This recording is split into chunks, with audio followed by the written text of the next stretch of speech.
name is George Galloway, presenter of Kalimahurra on Al Mayadeen television. Mind you, I don't mince my words. I speak Kalimahurra, and my audience does too. Kalimahurra, free word, free for me, free for you. Catch it. Nice to meet you, brother.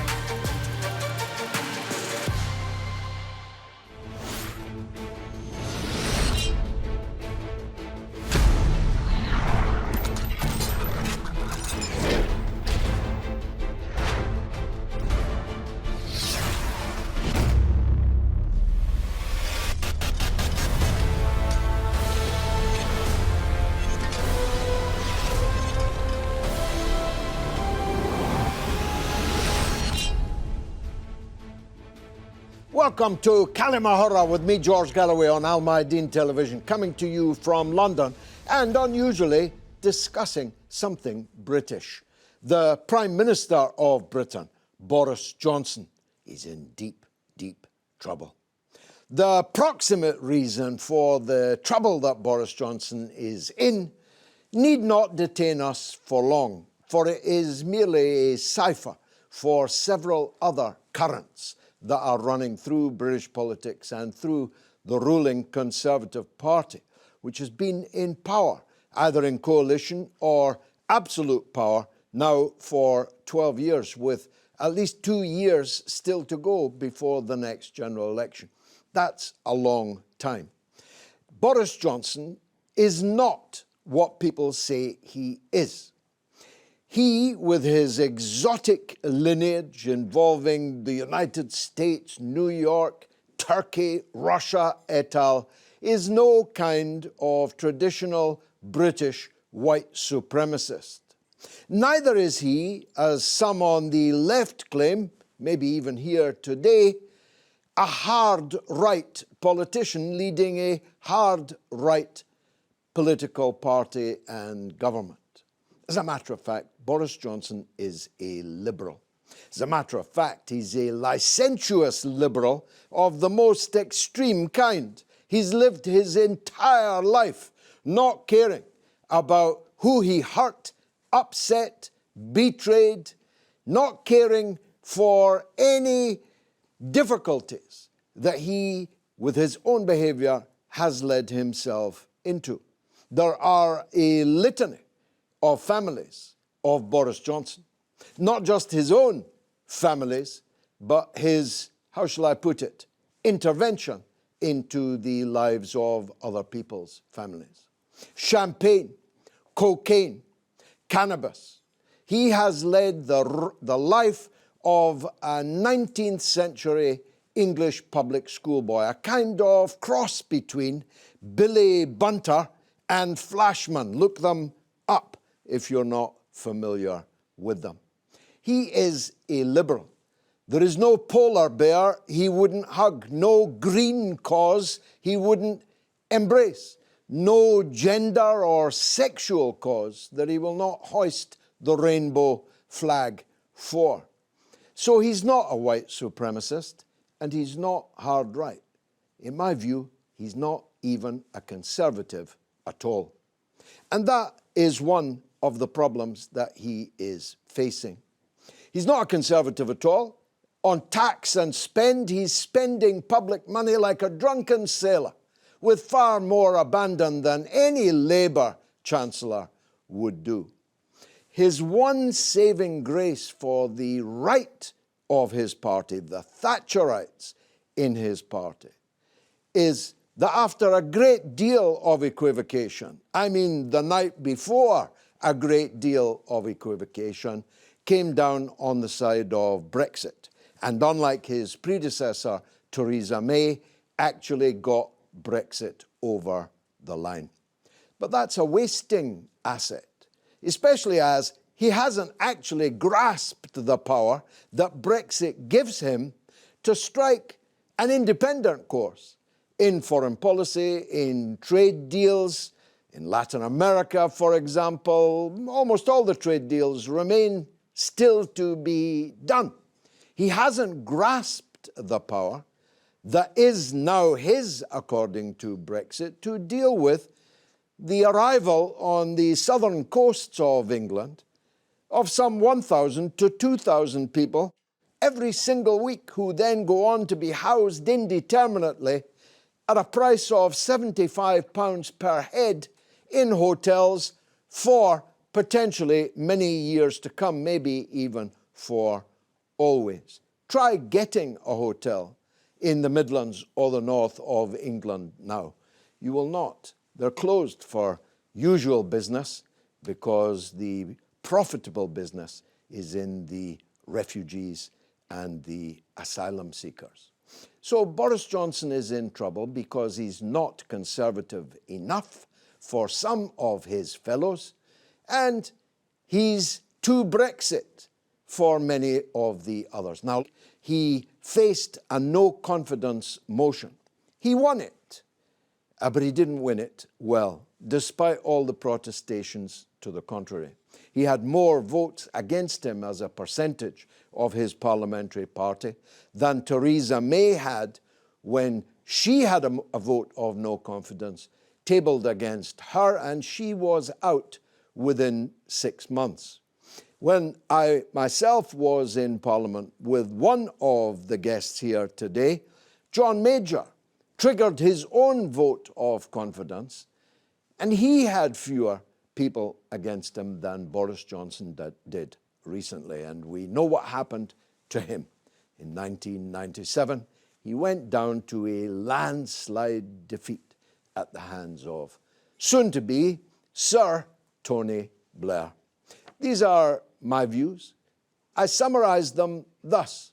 I believe that Boris Johnson will hold on because his opponents in his own party have no leader and they have no programme.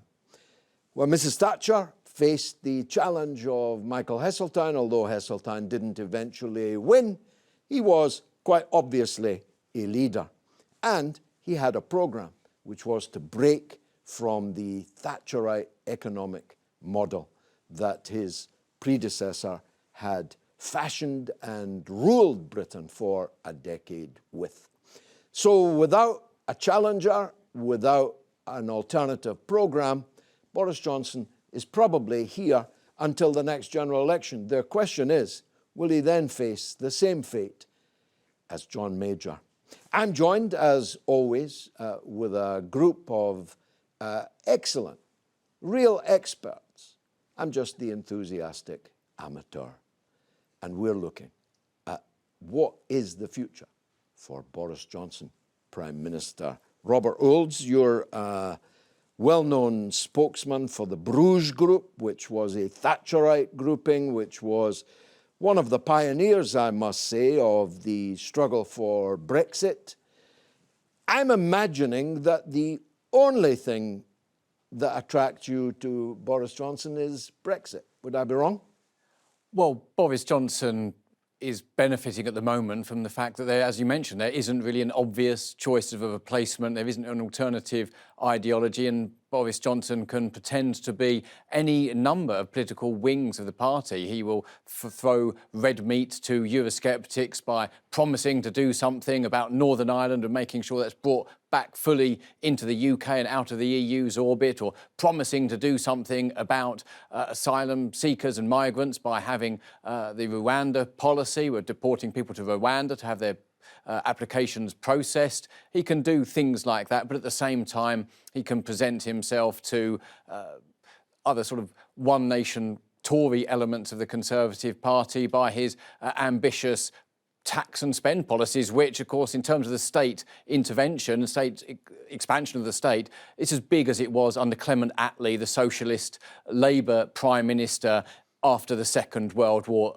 who nationalised much of Britain's industry. So really, Boris is of many different, has many different facets. But of course, as Margaret Thatcher said, if you're going to be in the middle of the road, you're going to be hit from both sides. But I think Boris Johnson does have one eye on the future, and he's very much aligned with globalist instincts. He, of course, is very, despite his Russian ancestry, is very pro-Ukraine, and that's all part of what the current establishment wants to do. And I think he's looking at what's coming next and making a lot of money after he leaves office, just like Tony Blair has done. So I think he's not really backing his self-interest, because if he were to, in terms of for the short term and remaining and being a good prime minister, he would be governing as a conservative, a cultural conservative, rewarding those people in the north of England, for instance, who are Labour supporters, who want something done about immigration, want a real Brexit, and don't want energy costs forced upon them. But he's not. He is running policies that global institutions want to follow, and of course is all part of a big, I would argue, a big corporate scam. And he's happy to go along with that, because that's where his future lies. And Mrs Johnson may be thoroughly in favour of that as well. Yeah, he'll have to work hard to make as much money as Tony Blair, I've got to say. Jakes Arnold, my former esteemed parliamentary colleague, big interest in Latin America, keen monarchist, a moderate conservative, I would have said, having viewed you up close and personal for a long time. Are you one of those that doesn't like some of the policies being pursued by Boris Johnson, but think he's the best man for the job, at least the best man you've got available at the moment? I think you summarise that probably quite well. For many of the reasons we've just heard, there needs to be a change of policy course in what's going on. But I have to say, the thing I most admire about Boris is his stamina. He's been our Prime Minister for coming up for 3 years now, and he literally has been under intense pressure with no let-up. He inherited an unruly Remainer Parliament. He managed to get Brexit through. He fought an election and won it with a majority of the likes we haven't seen since you and I were elected. Then gets hit by the pandemic, not only nationally in terms of his office, but in person. It very nearly killed him. He's not had any time for recuperation and convalescence, because he's been straight into how financially he would support the people and businesses in this country. And then to cap it all is Putin's murderous adventure in Ukraine. Boris is a descendant of many countries, but not actually of Russia. But he is supporting Ukraine. Why? Because of his belief and our beliefs in freedom. And the Ukrainian people who are fighting for their freedom against this barbaric attack very much appreciate what he has done. He is leading the free world in fighting back for freedom and giving support to the Ukrainians. I heard a hoarse laugh off the side of the studio there. I'll not follow you down that road, except to say how profoundly I disagree with it. But he is spending money like a drunken sailor, isn't he? Where is that money coming from? It is coming from the future through debt. Now, I'm going to say that to I'm going to go and buy a car and tell the man who's selling the car, this money for this car is coming from the future. Well, see if you can get away with it. I would just say, if you look at the way we got through the pandemic, why was it immediately afterwards we had an immediate bounce back far bigger than other members of the G7 and so on? Have you filled your car lately? Have you tried to calibrate your Let us stick to the point. You asked the question. Bill? You asked the question, where's this money coming from? The question that he was faced with is, do you support the British people and businesses to somehow get through this unprecedented plague of COVID that we suffered? That was his problem. Then to be hit with the Ukrainian war and therefore the vast increase in the cost of energy, he has had, again, to produce the finance to support people under extreme duress and difficulty. Did he necessarily want to do that? Probably not in financial terms, but he, as our Prime Minister, had to weigh it up and what was the highest priority.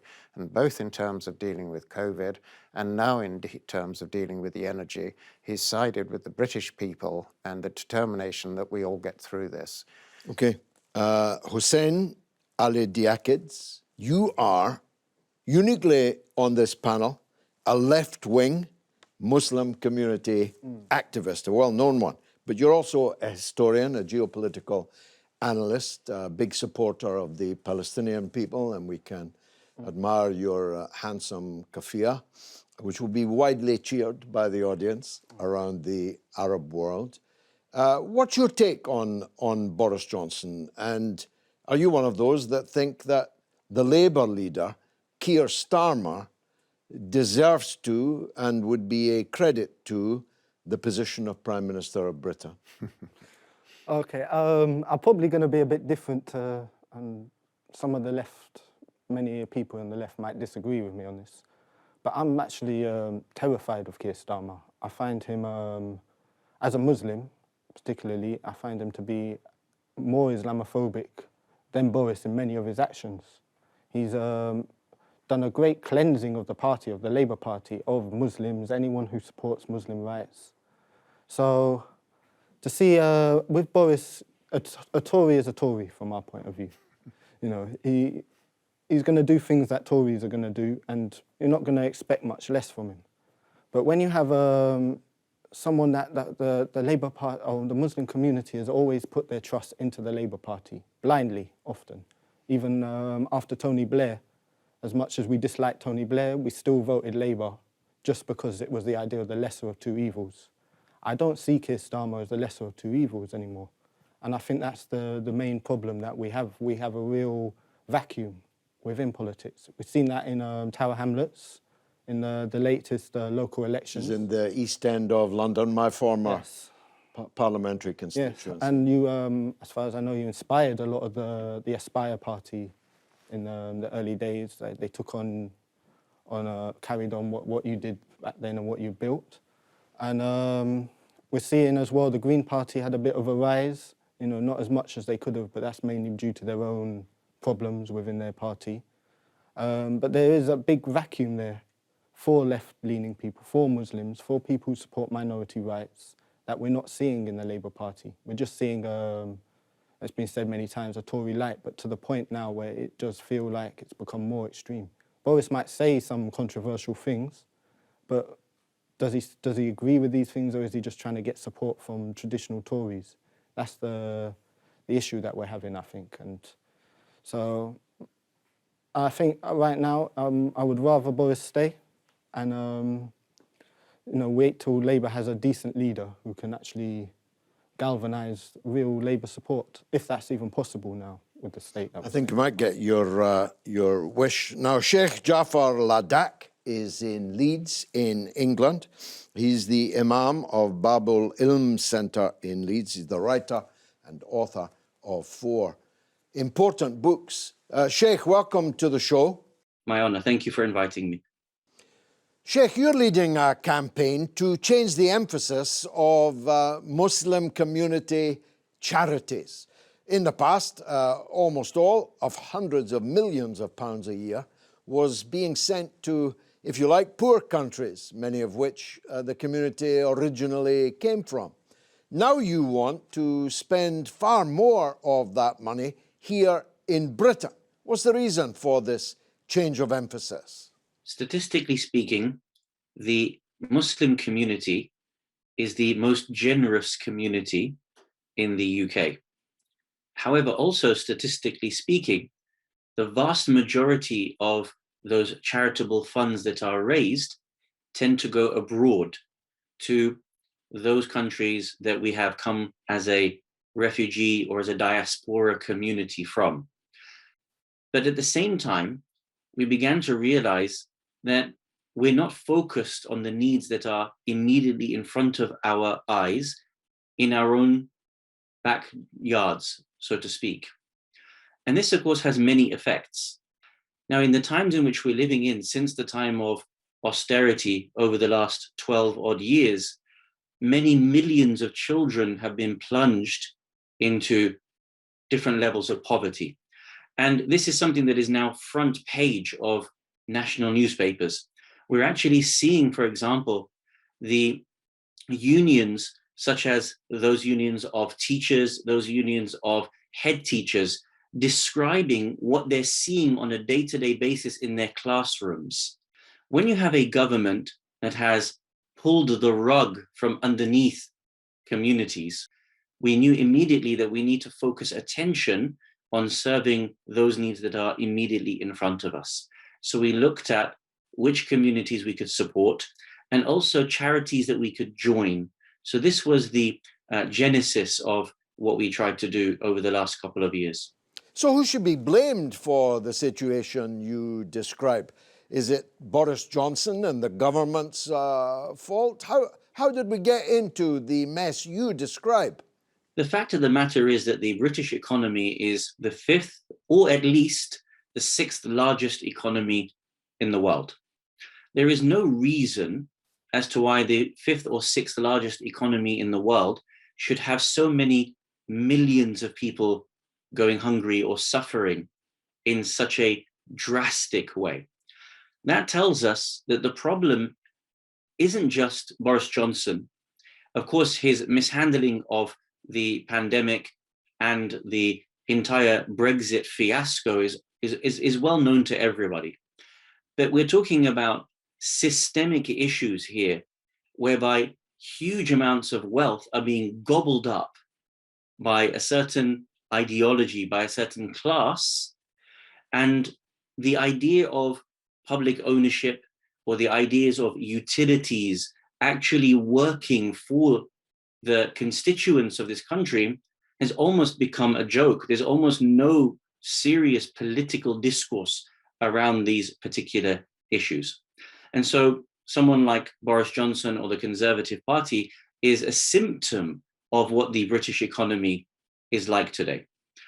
But actually going back a step to what you asked, when we say who we blame, I think we also have to look inwards as a Muslim community and wider as a British society to ask ourselves, for how long will we tolerate this level of corruption?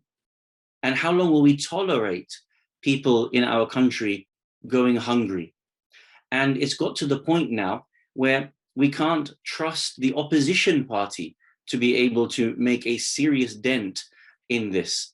Because, as from my humble purview, when I see the sort of policies that are coming out of the current opposition party, they don't look anywhere as positive or people-centric as what the previous opposition party looked like. And so I really think that there needs to be a step taken back and a real review of the way in which we want this country to look like. And until we actually have those fundamental questions being discussed, I don't imagine anything is going to change in the immediate future. And the proof of the pudding is that in the last several months, we're now being faced with a cost of living crisis. And what has the government done?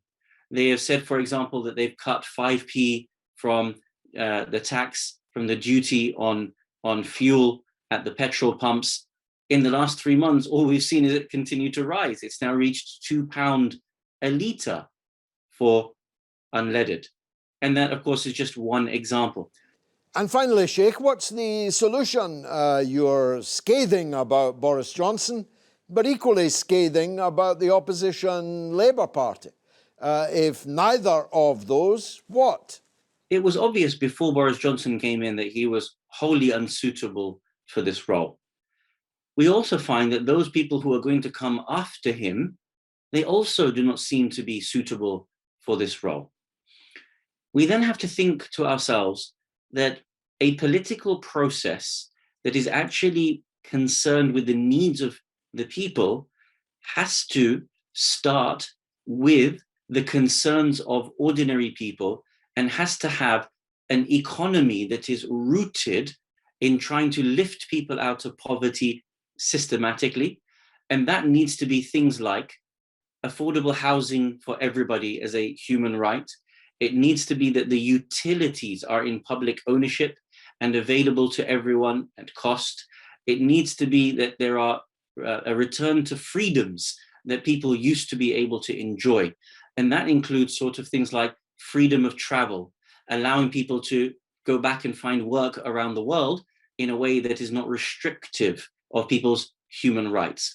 We have to shift the political theory and the economic theory around these principles, and I believe that's when we will be able to have systematic change. Much more coming up after the break. Stay tuned.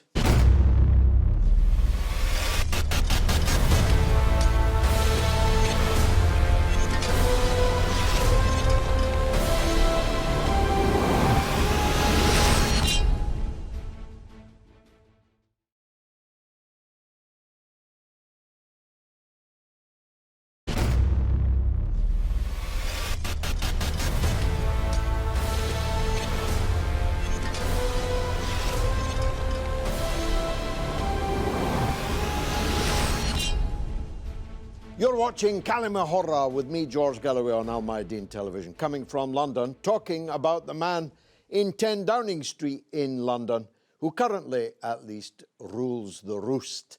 Not just here, but plays a significant role as the #1 ally of the American president, Joe Biden. Robert Olds, before the break, we heard a sheikh. He was right, wasn't he, that the two parties, you couldn't slip sixpence between the two front benches. They're Tweedledee and Tweedledum, two cheeks of the same backside. This is a grim time to be interested in British politics, isn't it?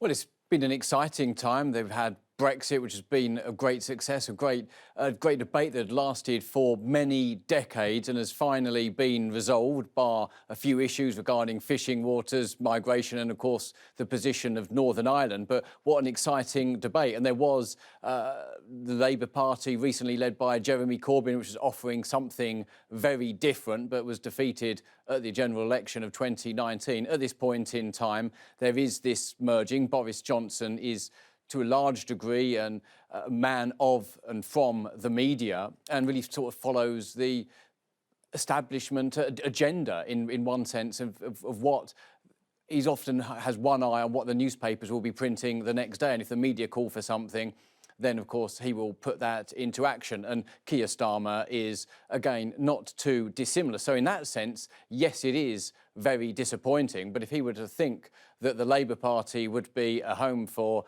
Muslim people, when of course the Labour Party is really pro-corporation, against free enterprise. And killed 1 million Muslims in Iraq. Absolutely. And of course is obsessed by woke issues. Let's hear from Professor Alex Charles, who's a writer and a thinker of note. He's a journalist and a retired University of Winchester professor. Professor, thanks for joining us. Thank you. Professor, how do you see this situation? We have a government under serious pressure, Prime Minister under siege, really.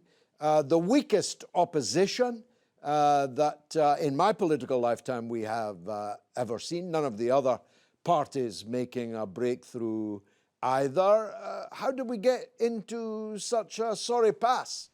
It's difficult, isn't it, George?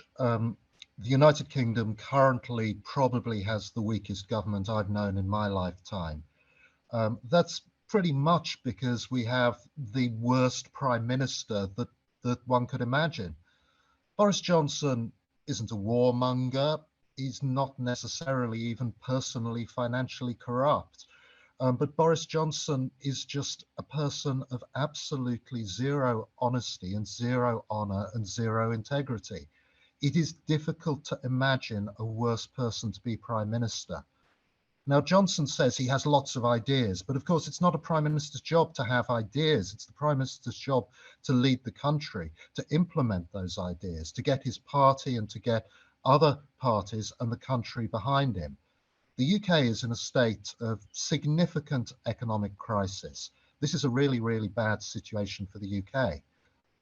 It should be a situation in which the opposition parties, and particularly the Labour Party, are able to take advantage of this. But the Labour Party, frankly, has as a leader a man without a lot of charisma, Sir Keir Starmer, a man of great honesty and honour and integrity, but who doesn't really excite the voters very much. And so the Labour Party hasn't really been able to take advantage, as it should, of the absolute collapse of the authority of the government. We're also, of course, in a situation in which the leader of the opposition Labour Party is also currently under investigation by the police for having breached lockdown regulations. He says he hasn't, and he says he will resign if the police disagree with him. I believe he probably will resign. Unfortunately, we have a Prime Minister who definitely did breach lockdown regulations, who has been found guilty by the police of doing so and who's accepted a police fine, and yet who hasn't resigned. Well, the Prime Minister has just won a vote of confidence from his parliamentary colleagues. Will he therefore be able to carry on, or will he fall at the hurdles like some of his predecessors did? Yeah, well, Boris Johnson had the support of 59% of his MPs. That's not a lot. If we compare it to John Major and Margaret Thatcher, they, of course, had a greater level of support. Theresa May had a greater level of support, and she was gone in a matter of months. This is hardly a major vote of confidence when 41% of your MPs have voted against you. That's a bad thing. Remember, of course, if those people voted against him in a general vote of confidence in Parliament, and I'm not saying that they would, but if they did, if they voted the same way, then the government would collapse. This is not good for the country. The majority of members of Parliament do not believe that Boris Johnson should be Prime Minister. It's not a good thing for the country at all. Lots of people ask me, do I think Boris Johnson should be Prime Minister? Well, of course, I don't think he should be Prime Minister, but I want him to stay on as Prime Minister, because Boris Johnson being Prime Minister is the best chance that we have of a Labour government in this country, or a non-Conservative government in this country. Boris Johnson being Prime Minister is fantastic for me as a journalist, because there's so much to write about every week. But no, for the country, it's tragic. It's an embarrassment. Boris Johnson has been embarrassing the country since he became Prime Minister. Indeed, when he was Foreign Secretary, he was an embarrassment to the country. He is a liability for the Conservative Party in terms of their electoral prospects, but he's a real liability for the country and for the world in terms of his inability to show leadership. And he can't show leadership because people don't trust him, and they don't trust him because he is both dishonest and inconsistent.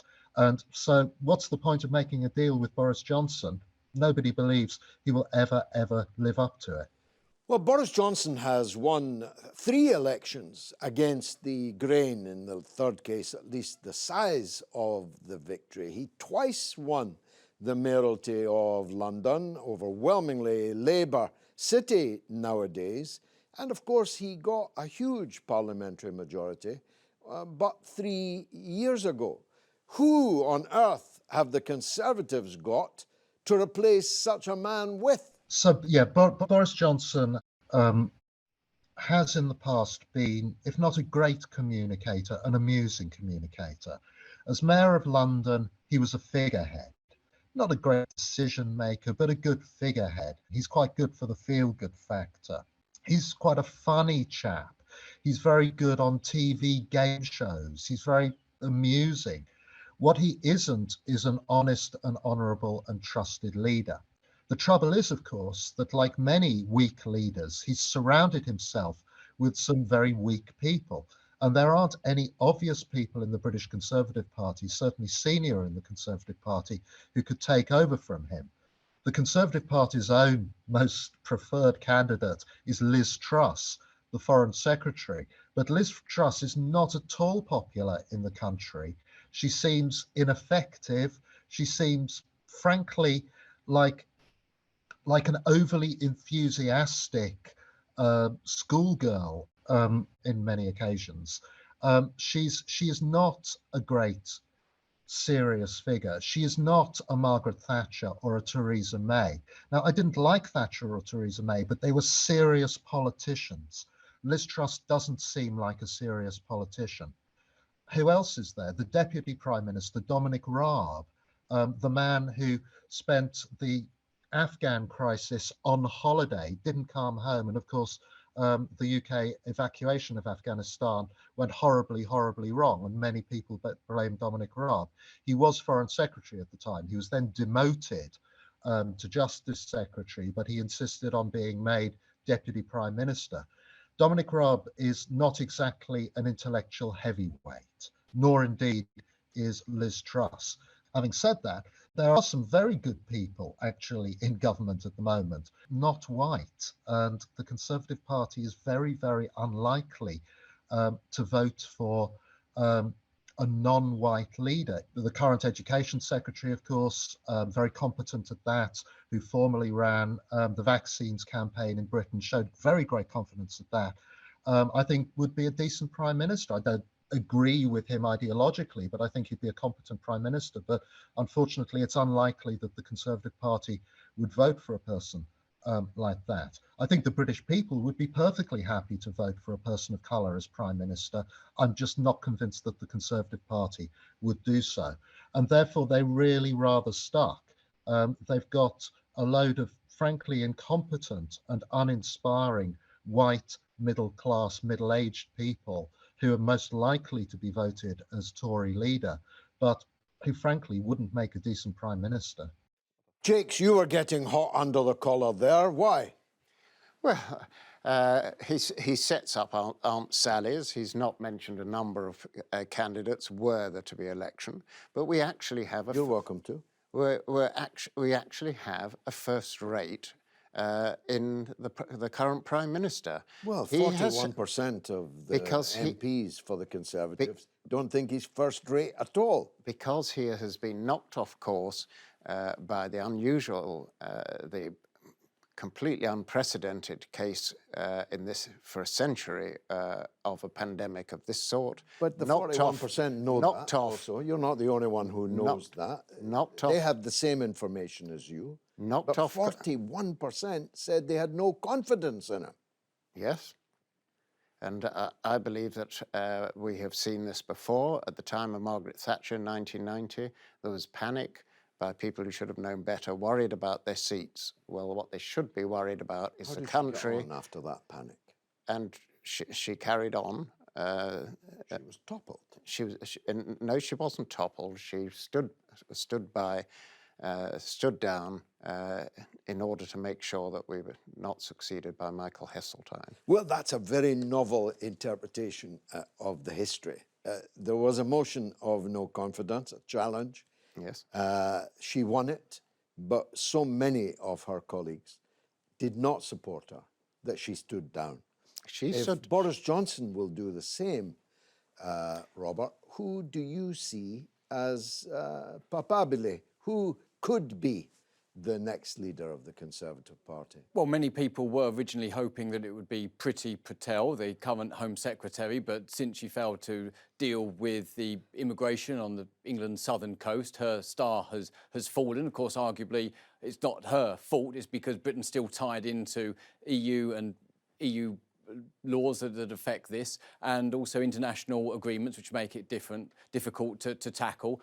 Rishi Sunak, again a man of Indian origin, was originally touted as being the man that would have succeeded, but of course his star has also fallen since he made a hash of the economy. And is he really suitable? Because he's an ex-Goldman Sachs man, and that for me and for many people would create question marks.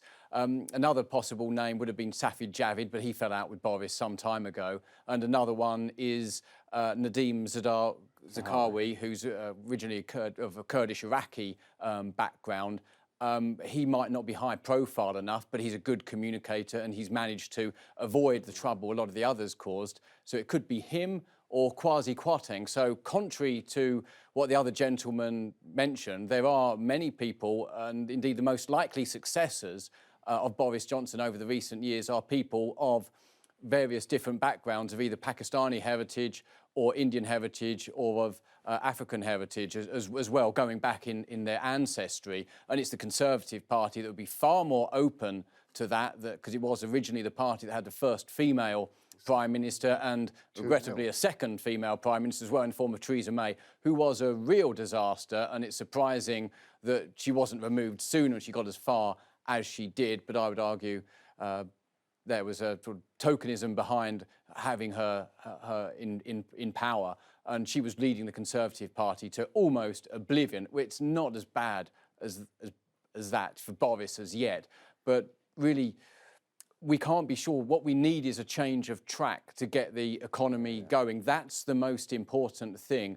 And Boris can be lent on. He is, in a sense, a blank canvas for other people to write their agenda. We just need to show him the correct way. And that's shameful for a Conservative. So indeed, it's right for him to be punished. But with no obvious successor, it is better that we have course correction. And Boris can, I think, still be persuaded to change, but it does need to be significant. Don't take your eye off a woman called Penny Mordaunt. I had a small wager on her at odds of 40 to 1. And if she comes in, I'll be partying. Jakes, the last word from you. You are, to my knowledge, a highly moral and upright man. Boris Johnson simply is not. I saw you bridle at the allegation that he was dishonest, but he is provably dishonest all of his life. He was dishonestly having an affair with his now wife when his previous wife was suffering from cancer and going through cancer treatment. He impregnated somebody else's wife, a family that are now bringing up his child that he denied paternity of until having to go to court to submit to his paternity. He is a bounder, a cad. He's a mountebank. In a previous era, he would have been horsewhipped out of public life. Okay. How can a man like you so, I don't know, be so sanguine about these things? The parliamentary party and the party at large accepted Boris for our leader at the time, fully cognizant of his moral shortcomings. There's no doubt about that. To suggest he's dishonest is a totally different matter. I don't believe he is dishonest. Previous Mrs. Johnsons would have testified. You are talking, dishonest. But you're going back not to dishonesty, but to morality. And that is a completely different issue. Well, what about his girlfriend? So why hundreds of thousands of pounds of London money? So why was when he was mayor? So why was he selected in the first place for mayor and for prime minister? Basically because he was the person most likely to succeed given what the country and the party wanted, and that was to get the result of the referendum, to get the Brexit policy done. And of course, subsequently, we have had coping with the pandemic, coping with the Ukrainian war. The party's eyes are open. They're aware of his shortcomings in the personal department, but it does not impact on the way he carries out his duties as Prime Minister. Things have changed then, yeah? Because such a person could not have become Prime Minister. I'm sure when we were in Parliament. I'm sure in your time you would have said that to Lloyd George. Unfortunately, with high quality and high enthusiasm does go morality somewhat at the margin. And despite that, the Liberals all the way back in the beginning of the last century settled for Lloyd George, and we settled for Boris Johnson because we needed, the country and the party needed the qualities that he offered at the time. And as we've been told, what the problem really is at the moment is not all this nonsense of partying in number 10, which incidentally was largely because of civil service participation and lack of control. There is no doubt that all this needs to be tackled, and there needs to be changes in policy, particularly as we heard earlier from our colleague here. Well, there you have it, the spirit that built the empire. Don't you feel proud that we colonized you for so very long?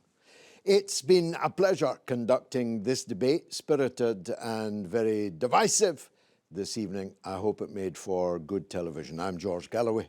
You've been a wonderful audience. This has been Kalimahora on Al Mayadeen television.